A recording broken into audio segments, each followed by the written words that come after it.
Ket, je di a fet 2 semen de mba de menaj. Bon mwili.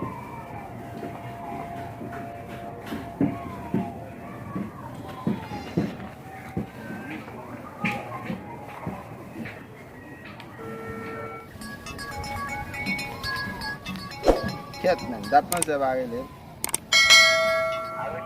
Alo, oui, comment est?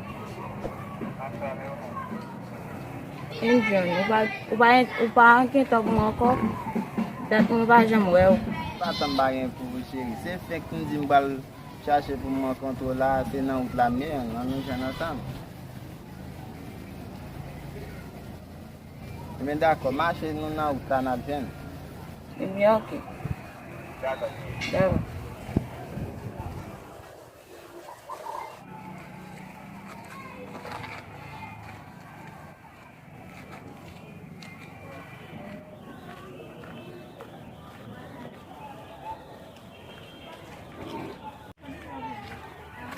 Oh chéri, Comment est? mwen fami bebe, kama e? Pa jam wè ou. Ou konen la mboze chéri. Ah, ou la gen net li. Sa ka fet men, mwen ba ou, mwen a fet gro man. Ah, ou konen. Fet.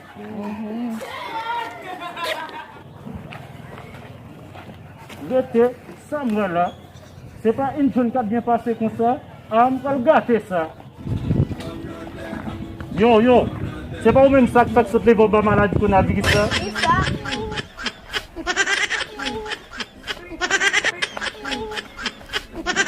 So fem nan men, mwen bien basat Ou men. va ça que fait là.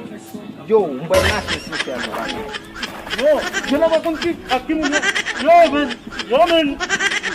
Oh, Mwen mache si fem nan. yo, comment va marcher sur le main?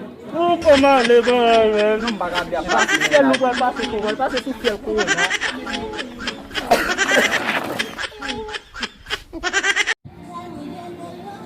Mes amis, maladie coronavirus là, c'est une maladie qui a propagé dans tout le pays.